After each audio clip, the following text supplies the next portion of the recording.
Hey, what's up, guys? Welcome to Nest Chats, episode 2. We are thrilled to have Zak, founder of LazaModz, with us today.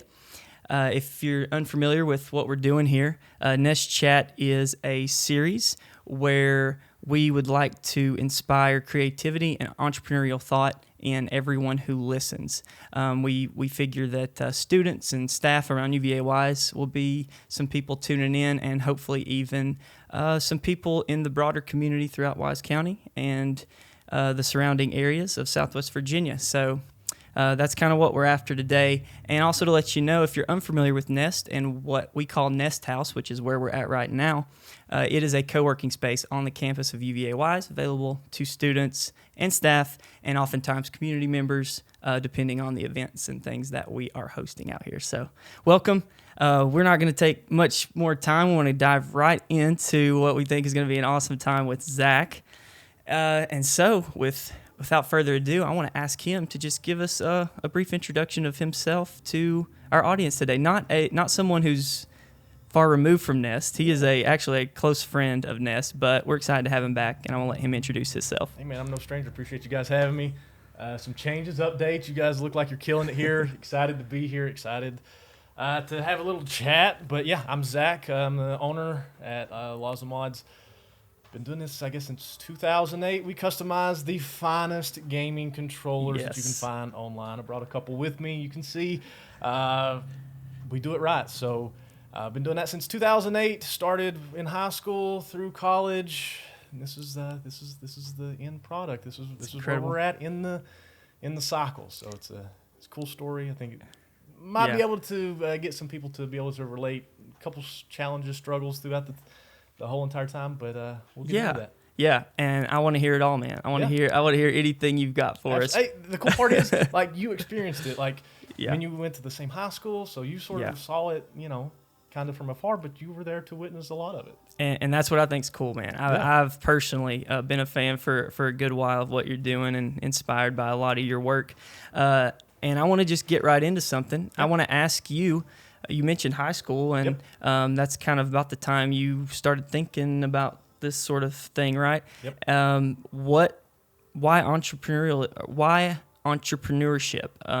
Why did you want to become an entrepreneur? Why did you ultimately decide that maybe a passion of yours could be turned into a business from the start? That's the thing. Like, I didn't even realize that I was an entrepreneur. I didn't know that wasn't really the focus. I was focused on building something and explaining. Good catch. Hold it like this right here. Nah. Can you do that? Is that all right? I'll hold it. I don't care. This is part of it. Like, this is the real part of it. When something goes wrong, you adapt and overcome. That's the whole thing, dude. All right. So I'll just chill out like this right here and hold the mic. No big deal. Okay. But no, like, I didn't even realize that I was an entrepreneur. So going through high school, college, everything like that, I think everybody gets caught up on the title. I was worried about providing a service and a product and doing the best job that I could do. And at the beginning, what I thought was like really cool, really good, not necessarily was the best. So I was still learning. I was more worried about the product and adapting to, challenges, new things that come up. Yeah. And really focused on the product and the service that I was providing people, because when I started, this wasn't a thing. Okay. So just one thing to finish up on that, though. As a young person, we might not call you a kid at that point, but as a pretty young person, do you think it was a personality thing, or that was inside you the whole time, or it did kind of work its way into? It was just very organic. Yeah. Everything. I try to be a very practical person, so just everything is very organic. I've always, I guess, kind of been creative. Yeah. I enjoyed taking things apart as a kid and putting them back together and learning how they work, why they work. Yeah. I enjoyed that kind of thing, so this is sort of the natural fit for me. But everybody has that own story. Like, you're just good at something, whatever that thing is, whatever that something is for you. You can turn that into a viable business and make money from it. Yeah, and you sense the opportunity ultimately. Exactly. And that is the biggest thing. And it's funny how it happened just very quick. Played baseball. That was my whole entire thing. Okay. Like, all the way 4 years old up until I was 18. Oh, so okay. that was the thing. Remember the state championship team in 2008. So like we were focused on that. We would get up at 5 o'clock in the morning, go work out, go to school. And then in the evening, that was our time to kind of relax and chill and, figure out what we were doing. Call of Duty, Modern Warfare, Call of Duty 4, Modern Warfare. That was the thing. Like that was what we played. We got off, practice. And then very first thing we'd do, we'd all go to the house, fire up the Xbox 360 and play Call of Duty until we passed out. And one of my friends was like, you've got to try this new controller. It's called a rapid fire controller. So he sends me the link to it. It was an eBay link because there was nobody selling them or anything remotely close. And it was like $120, something like that. I mean, I'm in high school. Like, I can't afford $120. Like, how am I going to pay for this? And my friend goes, well, there's some parts that you can order from the same seller, and you can do it yourself if you think you can do it, and it'll save you money. So I was like, yeah, can do that. I can probably do that. So I ordered the parts, took it apart, installed it. It worked. Yeah. A few of my other friends was like, hey, can you do that to mine? Sure, I can do that to yours. Okay, yeah. And then I'll always tell this part of the story. I had a really good friend, Thomas Estep, passed away a couple years ago now. He was the very first client that was like, it would be cool to have my name on the controller. Do you think you could like paint it on there? Yeah. Yeah, I could do that. So it's kind of that's when the real custom design stuff started then. Thomas, my late friend, probably one of the best people, one of the best Call of Duty players I've ever a great guy ever been around, and he was the very first customer, and I think his mom still actually has the controller. Well, that's cool. So it's a pretty cool story, and and so we naturally got here where you're at, talking about custom gaming controllers and that thing. That's what we do, and all that. So that's what I want to ask next. Would you get everyone up to speed who has never heard from you, never met you? LazaModz, that's Zach's company. What is it right now? And in a nutshell, like what are you doing right now with LazaModz? Right now, we are the premier gaming controller company online in the world, really, and that's verifiable on Google. So if if you saw it on Google, it's definitely real. It's true. We were the very first ones to customize a PlayStation 5 controller. Of course, the PlayStation 5 is super hot right now. Everybody's trying to find one, can't find one. So we have plenty of controllers, plenty of those in stock. And if you actually go to Google and type in world's first PlayStation 5 controller, it'll actually be that orange controller. This one right here. Yep, right. That Dragon Ball Z controller is the very first one. So Dextero picked that up. MSN, they done an article about it. There's a Screen Rant, Gaming Bible, bunch of publications, giving us credit for the very first custom PlayStation 5 controller. So that was a little bit over a year ago, I guess, November of 2020, I guess. Yeah, November of 2020. And then just for the past year and a half, it's just been strictly almost all PlayStation 5. But before that, we've done the PlayStation 4, Xbox One, Xbox 360, PlayStation 3. And then we've got some government work that we also do. So we've got things... You can't dig into too much there, I see. Which is all right. Yeah, they reached out to me, and I had a particular service that I could provide that they needed. So Liam Neeson over here, he's a unique like set of skills. Unique set for of us skills here.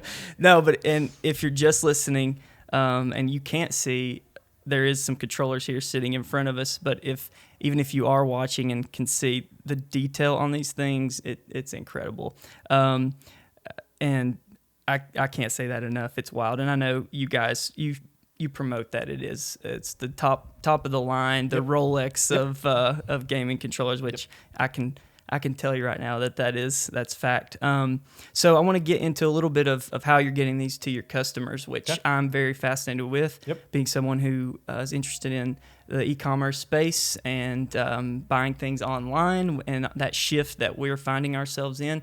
That's where a lot of opportunity is as an entrepreneur, right? Yes. And so I just want to ask you anything you'd like to touch on owning and operating an online store that is kind of blowing it out of the water in a sense. Anything on that front you'd like to share? Or?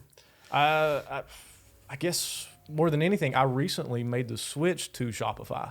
Okay. I guess that was probably about, I would say maybe 2 years ago. Yeah.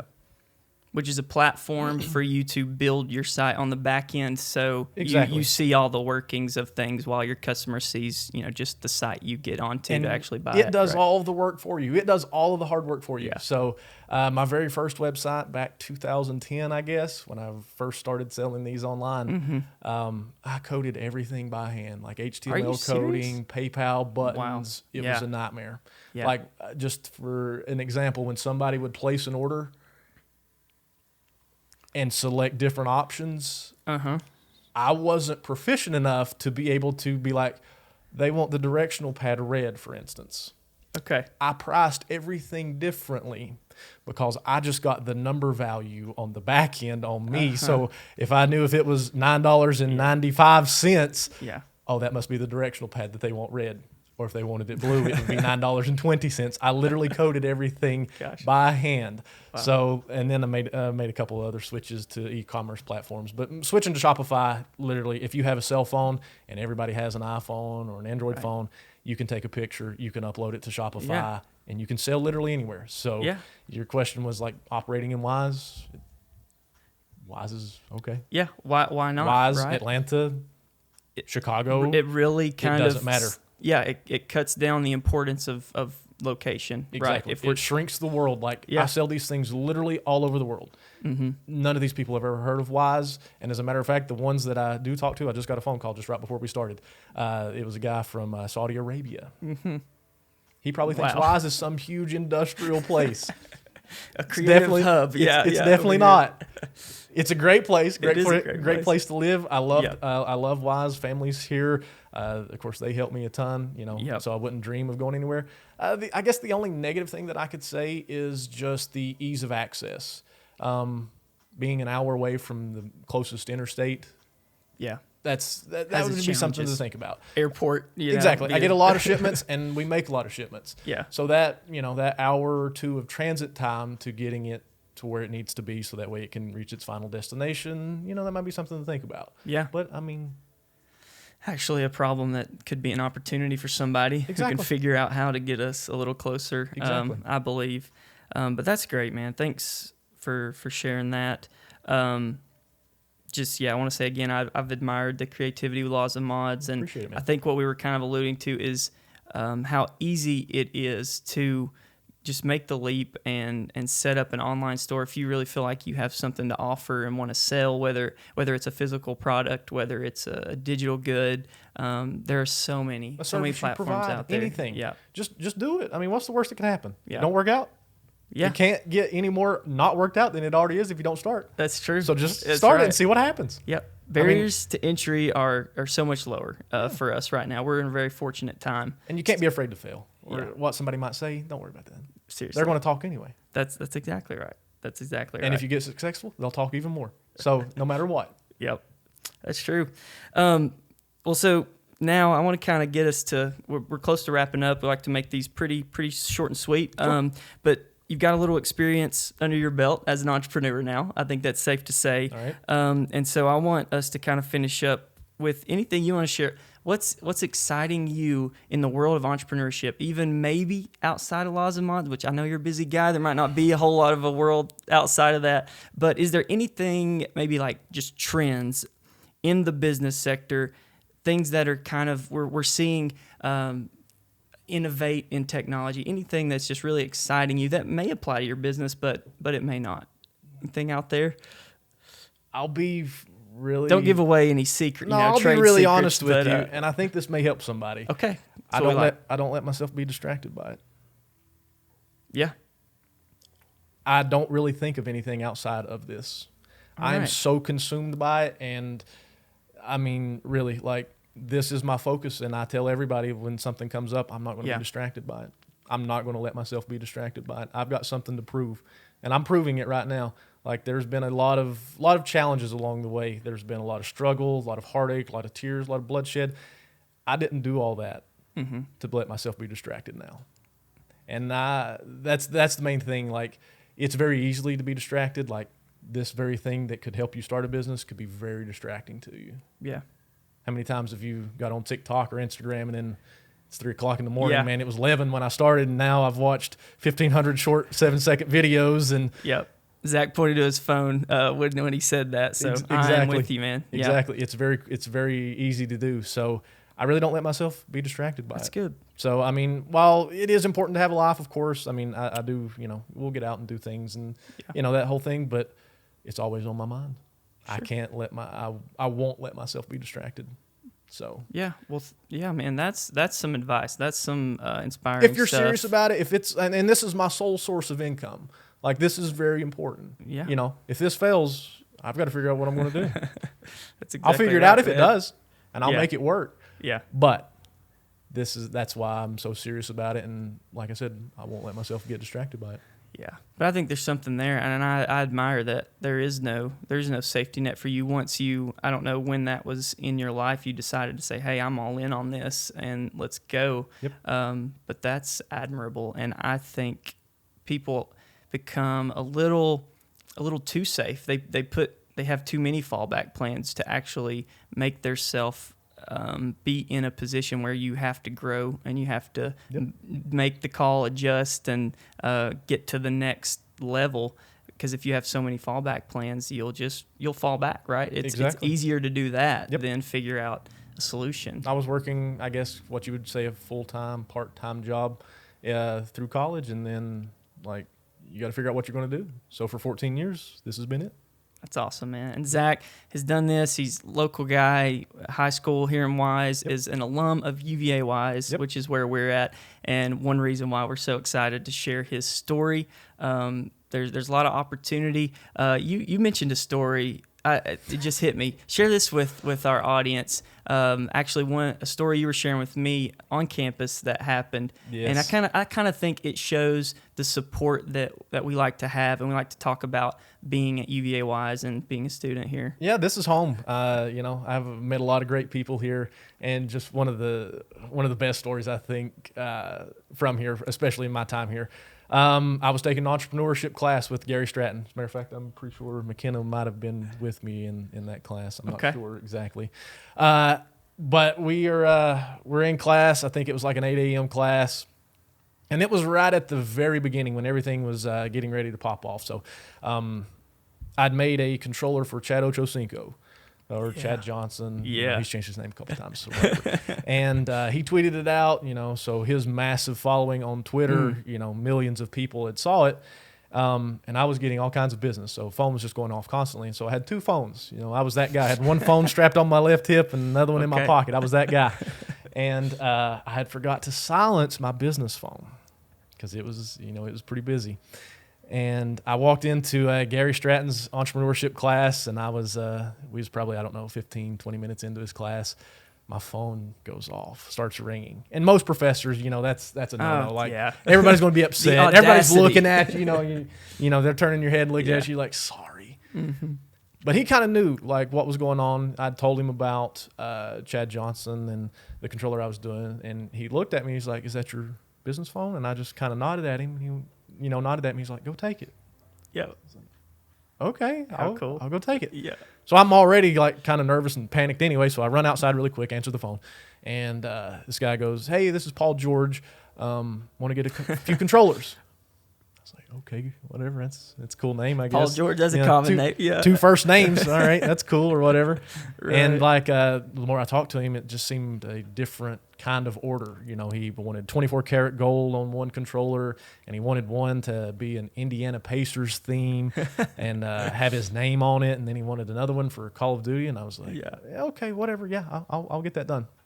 So hung up, and I told him that I would, send him the invoice just as soon as I could. Well, as soon as the team got that up, I was the team at that point. Right. But as soon as the team can get that invoice worked up, I'll send you the invoice. So I go back in Gary's, and he's like, everything cool? I was like, yeah. Appreciate you letting me go. So as I was sitting there thinking about it in his class, because I couldn't think of anything else but that at that point, I kind of, got on the Google machine. I was like, Paul George. And at that point, when I realized I'm an idiot. It's Paul George, the Indiana Pacer guard. Yeah. Paul George. That's why he wants his name on the Indiana Pacers controller. So I called him back and I was like, I'm sorry, I'm an idiot. That's literally what I said to him. I was, in a meeting, class. Yeah. I was in a meeting. It's not too far from the truth. And he was very cool about it. And he was like, no, that's fine. Have you ever seen a professional basketball game before? And I was like, no, I've not. He's like, well, why don't you bring those 3 controllers? I'll get you some family post-game passes. You can sit beside my family in Indiana at the Bankers Life Fieldhouse. And if you can bring those to me, I'll see you after the game. Wow, man. And that's what we've done. And Gary was supportive through the whole entire time. Like, I had to take some time off. It was a game during the middle of the week. He sent me, didn't count me absent or no penalties or anything like that. He's like, and he told me, and I'll never forget this. He said, Zach, you're doing right now what I'm trying to teach everybody else to do. Yeah. And that's the kind of support system that we have here. Yep. So it's a great place, great learning environment, and practical. Like I said, I'm a practical guy, and that's a very practical solution. He could have easily counted me absent, but he didn't. So. Yeah. And that's the thing right now with Nest and what we do out here with our opportunity to get an entrepreneurship minor on campus. We're really focused, and that's what I do every day, and providing that opportunity for any student who wants to not only take courses, but maybe even become familiar with what resources they do have through UVA-Wise and our partners. So that's a perfect story. Dude, that's so important. Thank you for You're doing great work here, man. We're trying. We're trying to hear more stories like you, and I'm excited to get a few more people in here to share those types of stories. But yeah, that's how we'll wrap up today. That's what Nest is all about. That's what our entrepreneurship program is all about. So if you are maybe watching, considering UVA-Wise, you're an entrepreneur, here's some resources already here that could help you. If you're already at UVA-Wise and you are working on a business or just have an idea, a concept, anything, come out to Nest, find us here, and see if we can help you in any way, connect you to great people and a support system. And also, if you have a desire to do any sort of creative work like this podcast we're doing right now, this is equipment that's available to our students and staff at UVA-Wise. So we will set this up, help you get ready to roll, and you could do something just like this.